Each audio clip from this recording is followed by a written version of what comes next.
என்ன சொல்லி மறுபடியும் வாசிக்கிறேன் கேளுங்க.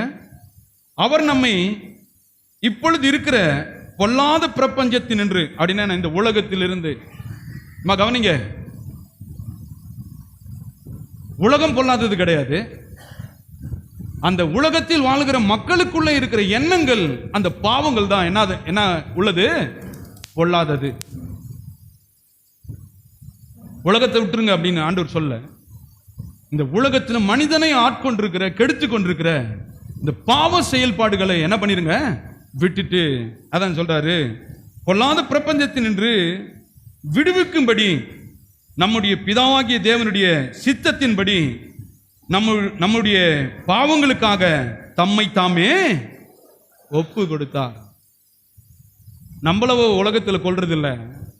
ஆண்டவர் சொல்றாரு, நீ நல்லா இரு. நிறைய பேர் என்ன நினைக்கிறாங்க, ஆண்டவரே நீ ஜீவ பலியா உன்னை ஒப்பு கொடுத்துட்றேன்.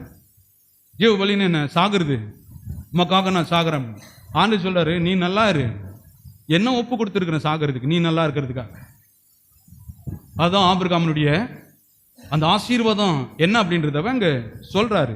சொல்லிட்டு இங்க சொல்றாரு பாருங்க, வாசிப்போம் இன்னொரு வசனத்தை. யோவான், இப்ப இந்த பழைய ஏற்பாட்டில் கவனிங்க, இப்ப நம்ம போய் ஒரு கண்ணாடி முன்னாடி நிற்கும் போது, நல்ல புல் கண்ணாடி, இந்த பீரோவில் எல்லாம் ஒரு கண்ணாடி கொடுத்துருக்காங்க இல்லையா, பார்க்கும்போது உச்சந்தலையிலேருந்து உள்ளங்கால் வரல என்ன பண்ணுது, நம்மளை கரெக்டாக காட்டிடுது.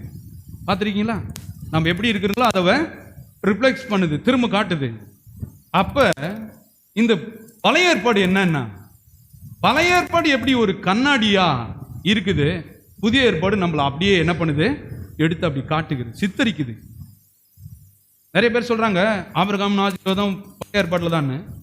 புதிய ஏற்பாட்டிலையும் பாதி அவர் தான். அதான் இந்த ஆசிரியர் எழுதுறார் பாருங்க. யோவான்,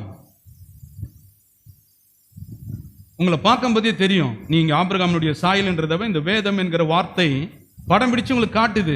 அது நிறைய பேர் புரிஞ்சுக்கிறாங்க.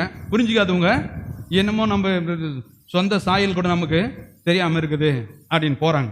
பாருங்க, யோவான் 15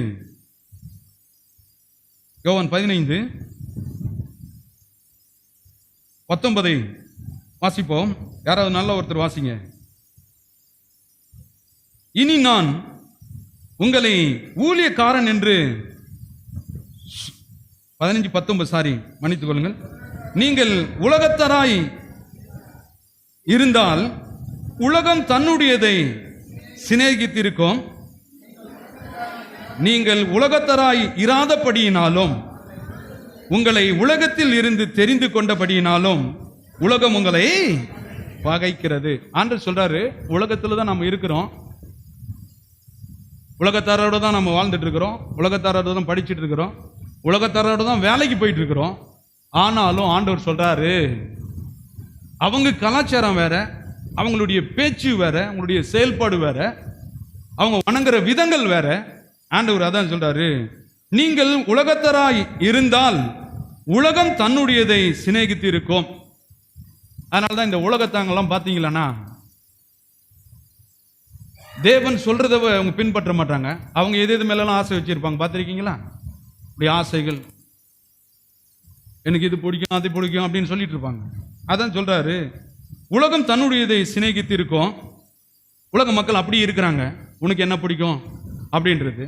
ஆனா இவர் என்ன சொல்றாரு, நீங்கள் உலகத்தராய் இராதபடியினாலும், நீங்க அப்படி இல்லை, உலகத்தில் தான் இருக்கிறீங்க, ஆனா நீங்க அவங்க மாதிரி வாழக்கூடாது, அவங்க மாதிரி சிந்திக்க கூடாது, அவங்க மாதிரி சில கலாச்சாரங்களை பின்பற்றக்கூடாது அப்படின்னு சொல்லிட்டு, உலகத்தராய் இராதபடினாலும் நான் உங்களை உலகத்தில் இருந்து தெரிந்து கொண்டபடினாலும். ஆபிரகாம் இப்படிதான் தெரிஞ்சுக்கினார், உங்களும் அப்படிதான் தெரிஞ்சிட்டு இருக்கிறேன். நீங்க உலகத்தில் தான் இருந்தீங்க.